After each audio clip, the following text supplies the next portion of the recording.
Boa tarde, bem-vindos a mais um Rascunhos Econômicos, eu sou o Léo.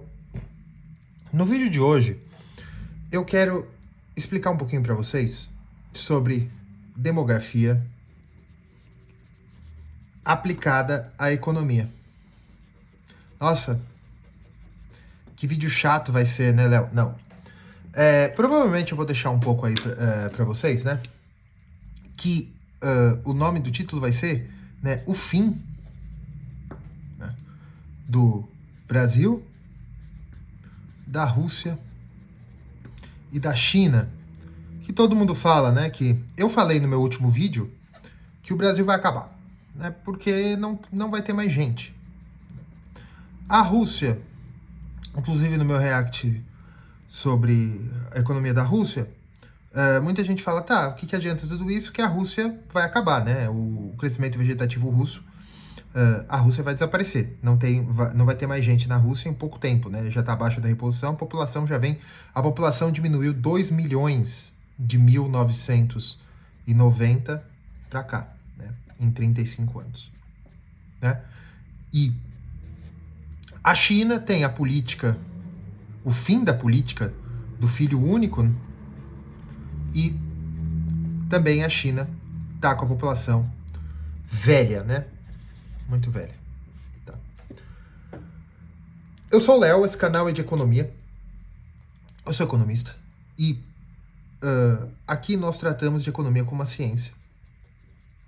E, apesar de todos esses temas serem polêmicos,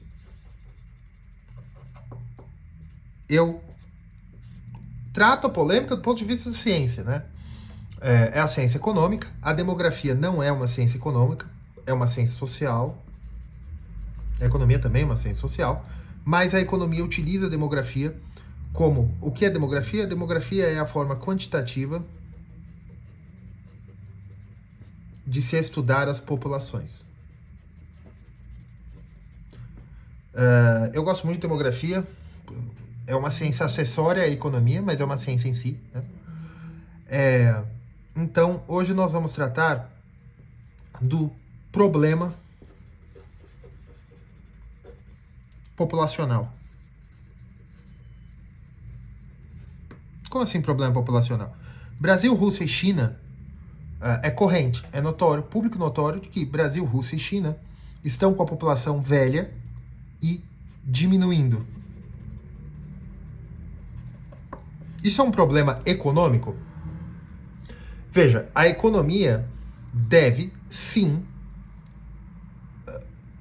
se debruçar, né, analisar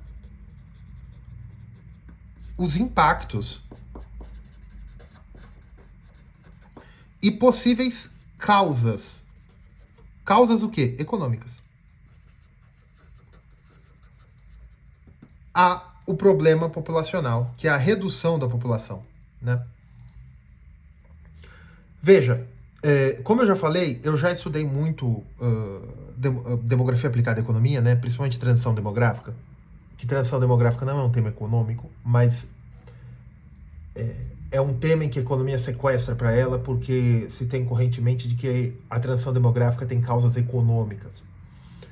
Como eu digo para vocês, eu posso, como fazendo um abstract aqui de uma tese ou de uma monografia, o problema populacional não tem causa econômica. Não tem.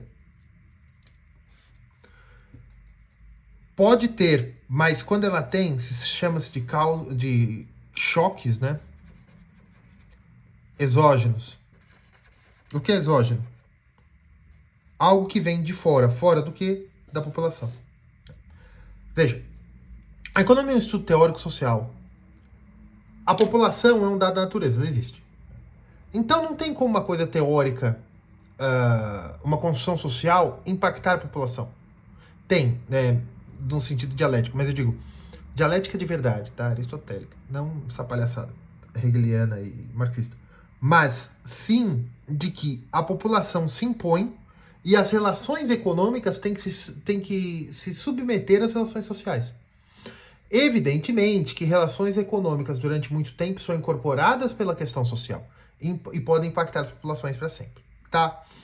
Primeiro de tudo, eu quero deixar bem claro alguns conceitos que vocês precisam saber, né? O conceito de taxa de natalidade é a quantidade de nascimentos. Vamos chamar de TN, tá? Aqui eu tenho também a taxa de mortalidade infantil. Crianças de 0 a 12 meses que não resistem, tá? Que não resistem. Isso nós chamamos de taxa TMI, tá bom? Daqui eu vou ter uma coisa muito importante que é taxa de natalidade resultante. Taxa de natalidade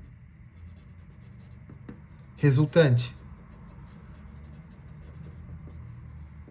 Ela é igual a taxa de natalidade menos a taxa de mortalidade infantil, e eu vou chamar de taxa natalidade resultante, que eu posso chamar de TR, taxa resultante. Vamos chamar TR, tá bom? Se eu precisar eu mudo mais pra frente, tá? Por que eu tô falando isso? O que é taxa de natalidade resultante? O que é taxa de natalidade? Sua avó, sua bisavó teve quanto? 8 filhos? Pergunta.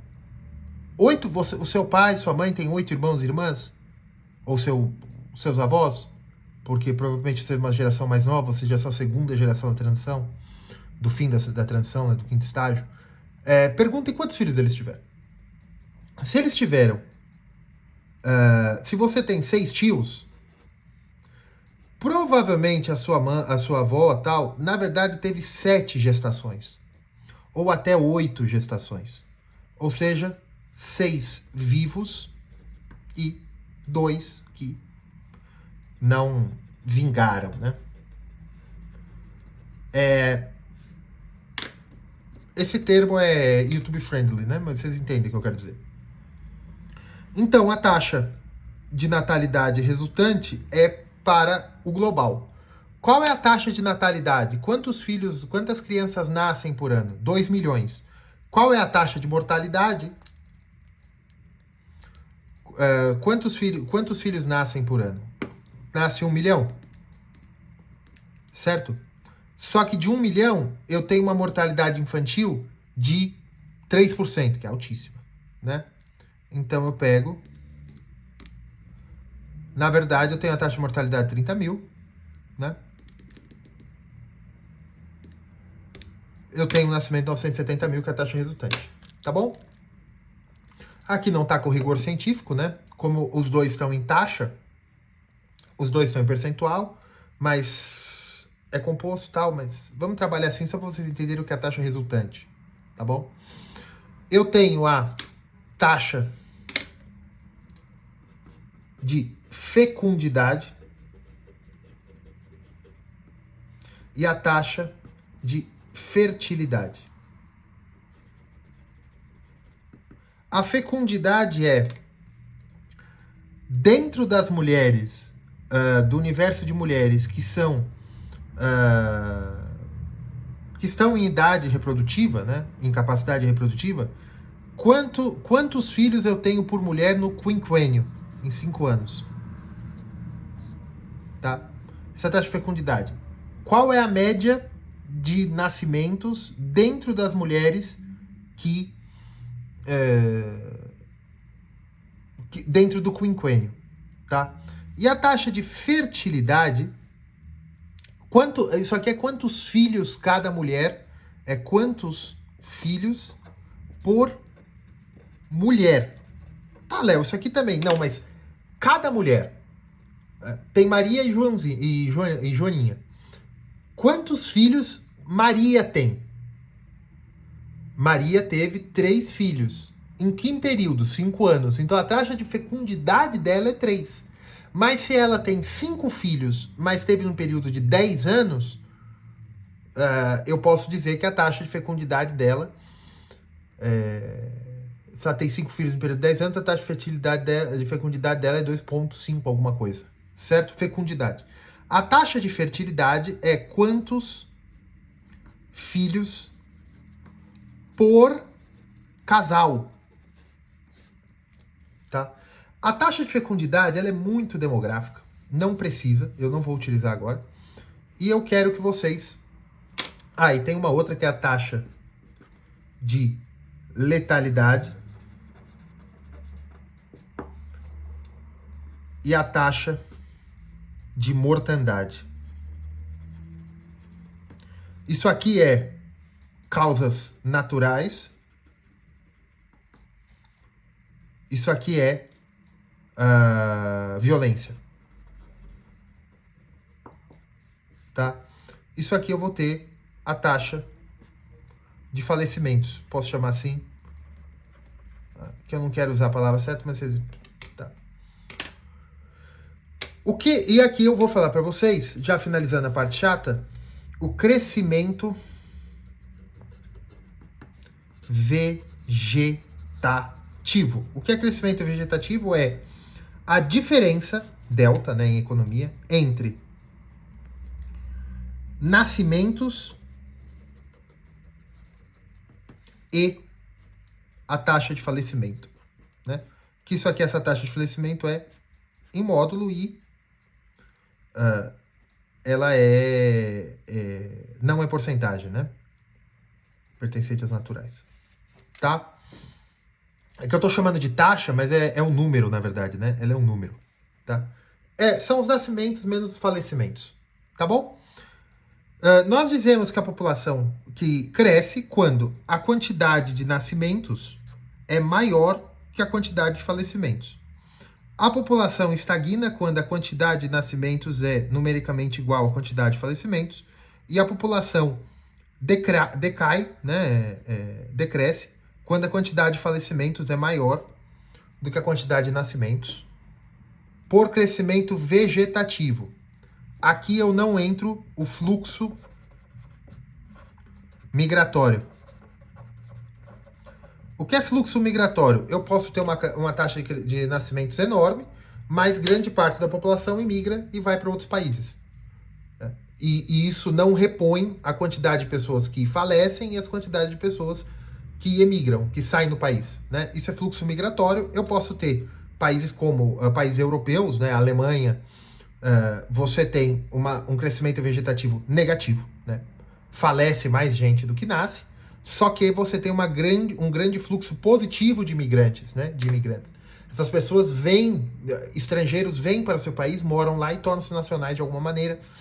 Então, o fluxo migratório aumenta a população, apesar do crescimento vegetativo estar baixo. Tá bom? Vamos lá. Vamos entrar na nossa querida transição demográfica, né? O que é transição demográfica? Léo, cadê a China, a Rússia? Já vou falar. Vocês têm que entender o que é isso, tá? Bem, só que é um modelo empírico. Mas é isso que é transição demográfica. A transição demográfica, ela não tem, dentro da demografia, ela não tem... Ela é um conceito, né? Então ela não é uma teoria, ela é um conceito, né? O que acontece quando você vê alguns movimentos demográficos, né? Aqui está a pirâmide etária, né? Que é o histograma. E aqui é a pirâmide etária de uma população que não passou pela transição demográfica. Aqui nós temos crianças, jovens e adultos. Aqui é meia-idade. E aqui são os velhos. Aqui eu tenho os velhos, né? Meia-idade, jovens e adultos. E aqui as crianças, né? Cada quadrado representa um número de população. E aqui eu tenho a idade, né? Então você veja que numa pirâmide etária normal, por que normal? Como nós sempre vimos ao longo da história. É normal você ter menos velhos do que pessoas em meia idade, menos pessoas em meia idade do que jovens e adultos, e mais crianças do que jovens e adultos. Isso é o normal, tá? Isso é o normal. Normal no sentido estatístico do termo, tá? Hoje, o que nós vemos em quase todos os países do Ocidente do ponto de vista geográfico da palavra, Europa, América do Sul, Europa, Américas, Austrália, Japão e Coreia do Sul também, eu entro, né? Ocidente coletivo, vamos dizer assim. Você entra tudo isso aqui, que incluso Rússia tal, que é lógico que você tem diferenças, mas a quantidade de velhos tende a superar a quantidade de meia-idade, que tende a superar a quantidade de jovens e adultos, que tende a superar a quantidade de crianças. Por quê? Porque a quantidade de nascimentos está numericamente igual ou menor do que a quantidade de falecimentos. Por si, isso não é ruim. Você aumentar a pirâmide, em ideal seria o quadrado, né? Em que você teria... As pessoas viveriam para sempre, né? Do ponto de vista da ciência, não do ponto de vista teológico, pelo amor de Deus. Né? Mas veja, ciência econômica. Veja, qual é o problema disso aqui? Aqui eu tenho, em verde, eu tenho a quantidade de nascimentos. Aqui, em vermelho, eu tenho a mortalidade. Eu tenho a taxa de mortalidade, tá? Que pode ser falecimentos. Tá? Veja, no primeiro estágio, uma população normal, na primeira população, você tem um primeiro estágio em que a quantidade de nascimentos é maior que a quantidade de falecimentos. Então, ao longo do tempo, vão sobrando pessoas a mais que nasceram, né? E você vai repondo mais a uma taxa pequena. A população vai crescendo 0,5%, 0,1% ao ano. Depois, por algum motivo, a quantidade de nascimentos se mantém estável, né? Isso é importante dizer. No estágio 2. É que a quantidade de falecimentos diminui muito. A quantidade de falecimentos começa a diminuir. Então, aquilo que eu falei de taxa resultante, porque essa taxa de falecimento entra todas a motivação de infantil e de ao longo da vida. A expectativa de vida aumenta e também o número de bebês que vingam aumenta, perdão. Você tem uma diminuição daquelas fatalidades de crianças que não resistem ao parto, ou qualquer tipo de coisa, ou de crianças que não resistem à primeira infância, tá certo? Então, a quantidade de nascimentos se mantém a mesma, só que o que acontece é que a taxa de natalidade resultante aumenta muito. Por que ela aumenta muito? Porque a taxa de mortalidade infantil diminui muito. Então é aquele negócio, a sua avó teve 10 filhos, só que apenas 5 chegaram à idade adulta. Só que agora a sua bisavó teve 10 filhos, 5 chegaram à idade adulta. Só que a sua avó teve 6 filhos, só que os 6 chegaram à idade adulta. Vocês vejam como a taxa de natalidade resultante é maior do que maior que a taxa de natalidade resultante da sua avó é maior do que a taxa de natalidade resultante da sua bisavó. A taxa de natalidade da sua bisavó era 10, da sua avó é 6. Só que a sua bisavó só conseguiu entregar 5 filhos para a idade adulta. A sua avó entregou 6. Teve uma queda na taxa de natalidade de 40%, mas de natalidade resultante houve um aumento de 20%. Entendeu? Beleza. Então isso vai aumentando a população. Você vai jogando isso aqui para cá. A população, né, em marrom, vai crescendo. Até que chega um momento, no terceiro estágio, por algum motivo, que a taxa de falecimentos entra num platô. Ela diminuiu tanto que agora ela entra numa normalidade. Ela não reduz mais, ela se mantém constante baixa. E aqui você tem que a taxa de nascimentos começa a cair. Cair. Até que no estágio 4, no final do estágio 4, a taxa de nascimentos é numericamente igual à taxa de reposição. Léo, o que é taxa de reposição?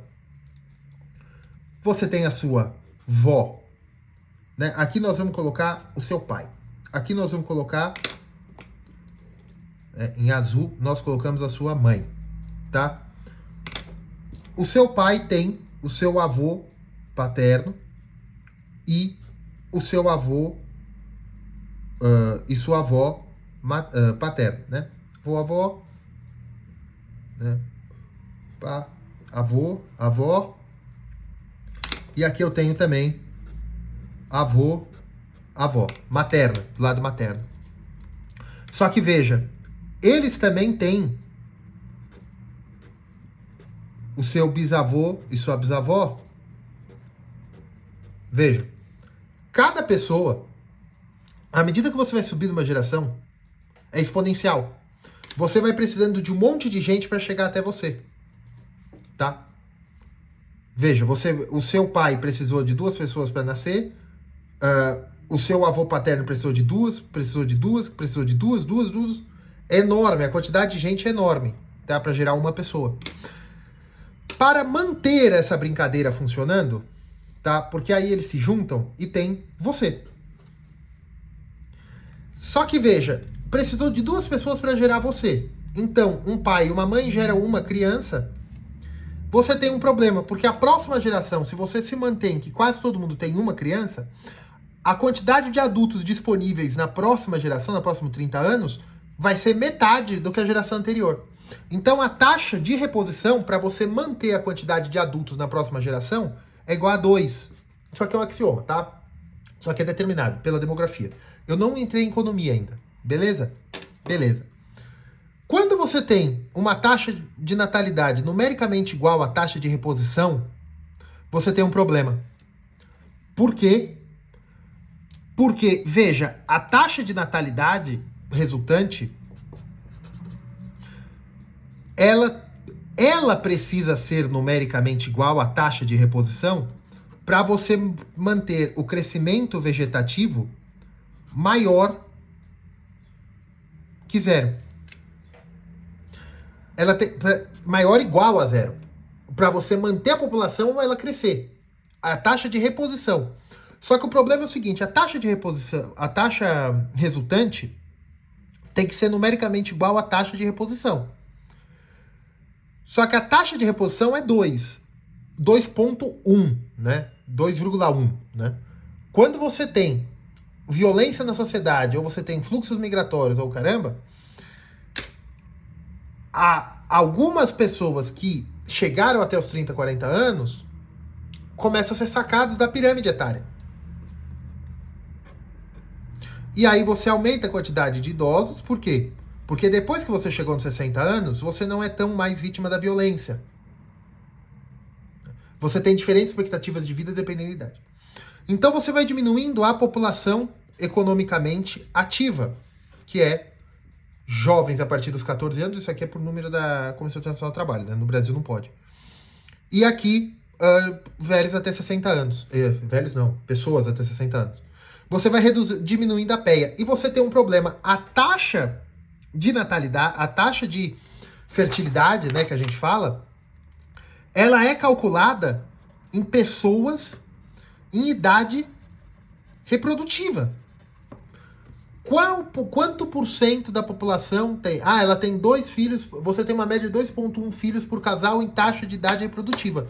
Só que se você já tem uma pirâmide etária em que você tem poucas pessoas na idade reprodutiva, você precisa aumentar muito a taxa de fertilidade. Isso é um ciclo destrutivo de população. E uma coisa que eu quero falar para vocês. Agora nós vamos entrar em economia. Por que isto acontece? Veja, na China, isso está acontecendo hoje por culpa do governo do Partido Comunista Chinês. Por culpa da política do filho único. Por quê? O Partido Comunista Chinês simplesmente determinou que, durante 30 anos, a taxa de fertilidade chinesa deveria tender, ou seja, ela deveria se adequar, a partir das políticas, a um filho por casal. Entende? Você teve o aumento da população chinesa porque a taxa de mortalidade, a taxa de falecimento diminuiu, só que a taxa de natalidade foi forçada através da taxa de fertilidade para 1. Então você tem uma pirâmide chinesa assim. É lógico que você tem uma base muito grande. Só que e você tem um problema na China também, muito grande, que é a razão, né? Homens, mulheres. Né? Ou seja, quantidade de mulher para homem também. Né? Que é o nosso querido desvio padrão. Num universo de 1000 pessoas, quantos vão ser homens, quantos vão ser mulheres? No Brasil, se você pegar 1000 pessoas, como se você tivesse ali uma sala com 1000 pessoas, né? Distribuição randômica, né? Você pegou uma sala ali, 1000 pessoas e tal. Você tem uma probabilidade de distribuição randômica, tá? Você tem uma probabilidade, e você faça esse experimento várias vezes, né? Você vai ter mais ou menos 499 mulheres para 501 homens. Gente, isso não é nada. A população brasileira é 50-50, numericamente igual a 50-50. Homens por mulher. 50-50%. A população russa, não. Na Rússia, você tem muito mais mulheres. Muito mais. Se você fizer esse aqui, você vai ter 470 homens para 530 mulheres. Léo, por que você não está colocando em porcentagem? Porque a porcentagem, para esse número, a porcentagem não nos ajuda. Por quê? Aqui é 50-50. 499 para 501. Mas veja, este querido amigo aqui, ele vai ficar sozinho. Porque não tem mulher suficiente para a quantidade de homem. Mas é 50-50. Mas e esse nosso camarada aqui? Eu sei que tem várias soluções, não me digam. Vamos manter os comentários friendlies aqui. Mas vocês entendem do ponto de vista demográfico? Aqui você tem 30 mulheres a mais para homens. Solução: imigração. Né? Imigração. Né? Rússia. Tem 30 mulheres a mais. Né? Teve um deputado que se ferrou por causa disso aí. Mas agora eu tô falando sério. Isso realmente acontece, tá? Quando você tem uma diferença entre homens e mulheres, você tem um incentivo para fluxo migratório interno. Né? A população que tem mais mulheres do que homem atrai imigrantes. Imigrantes o quê? Homens. Isso é verdade, tá, gente? Eu tô falando de dinâmica demográfica.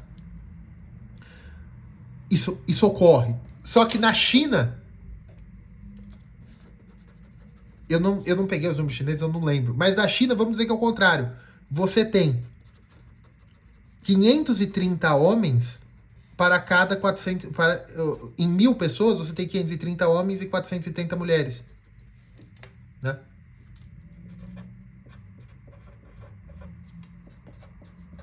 Certo? E veja, isso aqui gera um fluxo migratório que é muito pior do que o fluxo migratório russo. Isso aqui é pior para o ponto de vista do país. Porque aqui, além da fertilidade, né, chinesa tender a 1, aqui, a política do filho único, a fertilidade chinesa tender a 1, aqui a fertilidade, e você pega a pirâmide etária, né, o historograma, e você força e gera problemas no PEA, aí você gera problemas no consumo e tal. Aqui você tem um problema pior na China, porque isso gera fluxos migratórios que expulsam população masculina adulta. Onde aconteceu isso antes? Gente, o Império Mongol, há historiadores que entendem que o Império Mongol, o Império Espanhol o Império Português se explicam por esses fluxos. Expulsão de população masculina adulta, excedente, que não encontravam mulheres. Eles teriam que ir desbravar em outros lugares. Na ordem liberal atual, o que é ir desbravar? Tentar a vida em outro país para ver se encontra uma parceira, né? Mas isso, do ponto de vista do país, é ruim. Porque, além de você ter poucos jovens, você está expulsando os seus jovens de idade de 20 a 30 anos do seu país, não só do ponto de vista econômico, mas do ponto de vista da natureza, né? Da própria biologia do ser humano, que quer ir procurar. E veja que essa diferença aqui, né, de homens e mulheres, eu não quero entrar nesse tema, mas na Rússia e na China é pior, né? No Brasil nós temos outras soluções. Mas na Rússia e na China é pior pelo tipo de sociedade russo-chinesa. Tá. Bem, o que eu quero explicar agora para vocês é que a transição demográfica não tem causa econômica. Tá? Essa é a minha tese, que eu apresentei na faculdade, foi aprovado pela banca e tal. A transição demográfica e o problema do fim dos povos, né? Por quê? Porque se a transição continua, ela gera déficit da população. E aqui nós temos que entender muito bem. Veja, a transição demográfica vinha em estágios, né? O primeiro estágio, que é o estágio? Sociedade pré-industrial ou a sociedade pré-Primeira Guerra Mundial. No mundo inteiro. Você tinha quantidade de nascimentos e de falecimentos em equilíbrio homostático. A população crescia vegetativamente 0,5%, às vezes 1% por década, bem devagarzinho. Por quê? Porque a sociedade tinha um padrão cultural de crescimento. Cada mulher tem que ter uns 5, 6 filhos, 10, 12. Nem todas as mulheres vão ao casamento, algumas vão à vida religiosa, nem todos os homens vão ao casamento, alguns vão à vida religiosa, outros adotam o celibatário leigo, não importa, né? Alguns viram guerreiros, outros têm um comportamento que não querem casar, mulheres também, isso sempre existiu na história da humanidade, principalmente demografia. E aí você tem a quantidade de falecimentos e a quantidade de nascimentos, normal. Certo? Por algum fenômeno, né, a quantidade de falecimentos começa a diminuir muito. E a quantidade de nascimentos se mantém, aquela dinâmica da taxa resultante que eu falei para vocês. Tem um economista americano, Rostall, Walt Whitman Rostall, que ele tem uma teoria, né, os estágios de crescimentos econômicos, um manifesto não comunista, né? Ele é o último dos economistas da espécie dele, tá? Ele não tem muita escola. Tá? Ele diz que a sociedade tradicional começa a se desenvolver e, em algum momento, aquela sociedade agrícola, tradicional, tal, começa a reunir pré-condições para o desenvolvimento, que seria capital humano, capital fixo, capital financeiro. Ela desenvolve técnicas tal e começa a ter um desenvolvimento econômico. Quando você tem esse desenvolvimento econômico, você começa a diminuir mazelas da sociedade. Você dá melhor alimentação, né, a taxa de nutrição, calorias consumidas, você aumenta a percepção de segurança pública, o aumento do império da lei, serviços públicos, mas principalmente por ser um economista americano da década de 50, serviço público quer dizer justiça e polícia. Tá? Documentos, saneamento básico, coleta de lixo, energia, refrigeração, esse tipo de coisa. E isso começa a impactar a taxa de falecimentos. Só que a sociedade tem uma cultura que ela aprendeu como sociedade tradicional. Então a taxa de fertilidade se mantém. A taxa de fertilidade se mantendo, você tem isso aqui. Isso é o estágio 2.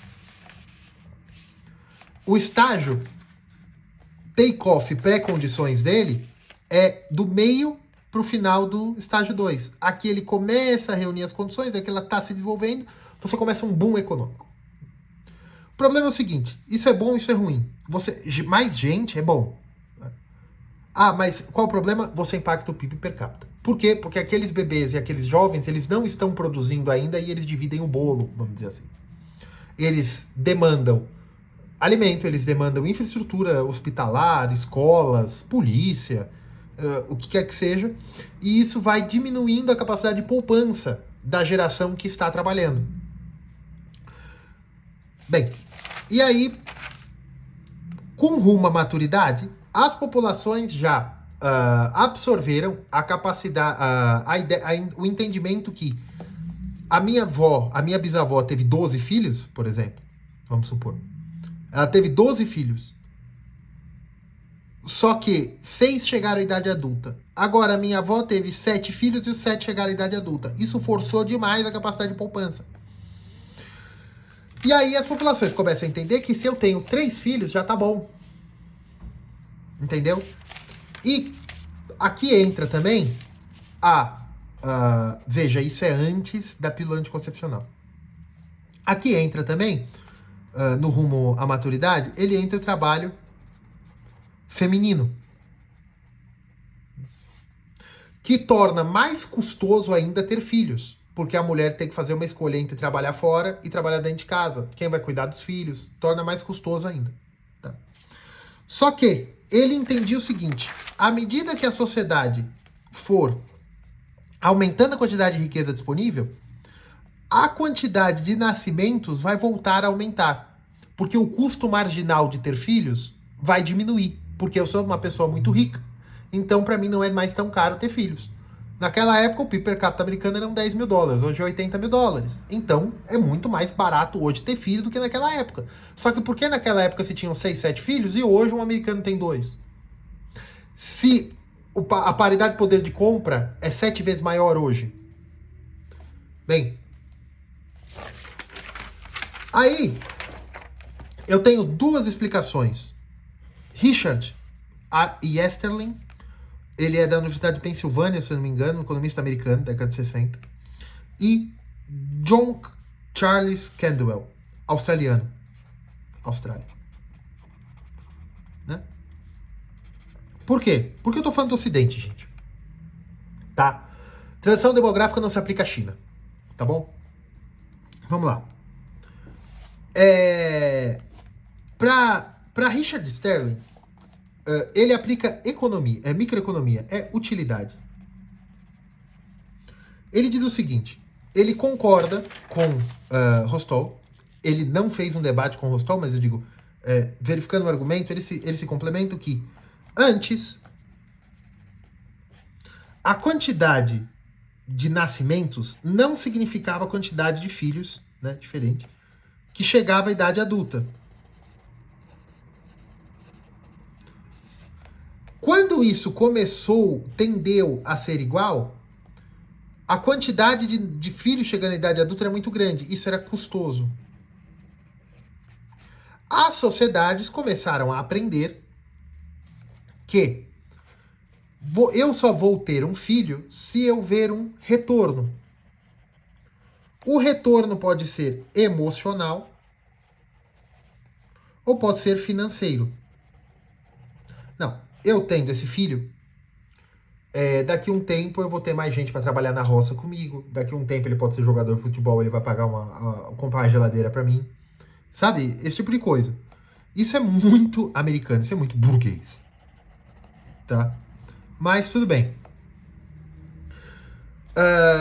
A ideia é que as pessoas tomam o planejamento de ter filhos ou não através da sua capacidade de ver valor naquilo. E Caldwell tem a mesma ideia, mas não do ponto de vista de utilidade, e sim do fluxo intergeracional de capital. Ele entende que os pais tomam decisão racional de ter filhos se eles entendem que os filhos vão manter o mesmo padrão de vida que eles, pais. E para isso, quanto de capital os pais têm que investir na criação dos filhos. Aqui, Easterlin, ele mostra o seguinte, que os filhos têm uma utilidade que pode ser emocional cultural. Na minha cultura, por exemplo, vamos supor, eu não ter filho é uma vergonha. Então, eu ter um filho é a mesma utilidade cultural de uma pessoa que fica rica e compra uma Porsche, por exemplo. Entende? É um bem na ideia do Westerlin. Quais são os problemas disso aí? Um problema muito simples.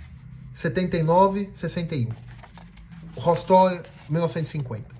Para mim, Hostel é o que melhor explica economicamente. Porque Hostel só diz o seguinte, que a quantidade de capital disponível na sociedade melhora a dinâmica de vida da sociedade. E isso gera um aumento na produtividade de filhos. E isso leva a um susto cultural, comportamento. E, à medida que a sociedade vai crescendo, você aumenta a produtividade geral da sociedade. Só que a produtividade per capita na família é a quantidade de membros da família, é a quantidade de riqueza da família dividido pela quantidade de membros da família. O que é isso? Por exemplo, o meu bisavô deixou um terreno no Mato Grosso valendo R$1 milhão, vamos supor. Pô, estou rico? Não, porque eu tenho 20 primos.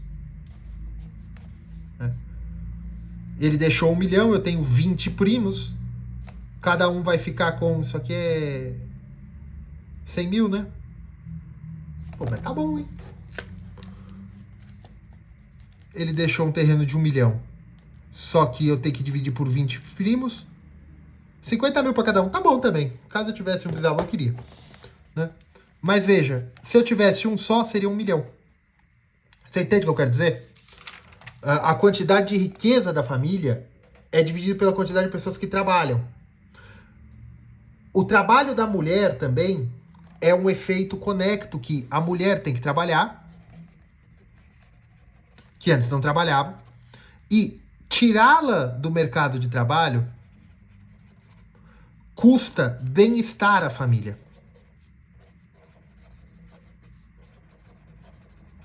E aí, custando bem-estar, não só isso, o nascimento de uma nova pessoa também custa bem-estar. Mas só o fato da mulher sair do mercado de trabalho já custa renda. Divide a renda por 2. E você adicionar mais uma pessoa, coloca mais meio. No fim, é um, que é o pai, produzindo para 4 pessoas. Você diminuiu a riqueza disponível em 75%. Qual o problema disso aí? Rostov entendia que depois que isso passasse,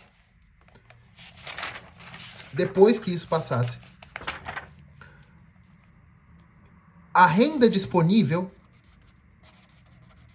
seria numericamente maior, várias vezes maior do que no início. E a quantidade de filhos voltaria a subir. Isso aconteceu? Não. Qual é o problema? Isso aqui desenha uma racionalidade muito grande de que a fertilidade tem que ser guiada pelo pensamento racional econômico. Veja, e aí você também tem o problema da cesta de utilidade. Né? O que eu quero e o que eu não quero. Onde aconteceu a transição demográfica? Brasil. Como foi no Brasil? Política pública do governo militar, mais Fundação Ford. Quando a mulher chegava a 3 filhos, era política do Ministério da Saúde oferecer a esterilização no parto do 3º. Tá? Onde também, como é que veio a a transição demográfica nos Estados Unidos nunca aconteceu, tá? Na Europa, pílula anticoncepcional, com a Revolução Sexual, né, pós 1968, né, e a liberalização de outros métodos antinatalidade, mas também como os direitos reprodutivos. Veja, eu não estou falando nem mal nem bem, mas veja que isso não é economia. Isso não é economia. Tudo que Hostel, Sterling e Kandel falaram não aconteceu economicamente. Por que tanto não aconteceu que houve políticas públicas de controle populacional? E, exemplo, a China. Exemplo, a China. A China é a política do filho único. Agora vamos pegar União das Repúblicas Socialistas Soviéticas. Estado sucessor, Rússia Federacia. Ruski Federacia. Certo? Baruski. Quando eu pego aqui na Rússia, na União Soviética, você tem taxas de natalidade na União Soviética historicamente numericamente iguais a 2, desde a Revolução, desde a Segunda Guerra, né? Desde o fim de 45. Na Revolução também. Mas veja, aqui o take-off, essas coisas todas, não se aplica a uma economia comunista. Não se aplica. Isso aqui, micro, macro, na Rússia, você tinha a distribuição. As sociedades eslavas, historicamente, culturalmente, adoravam, né, visavam a fertilidade. O que houve na União Soviética? Política pública.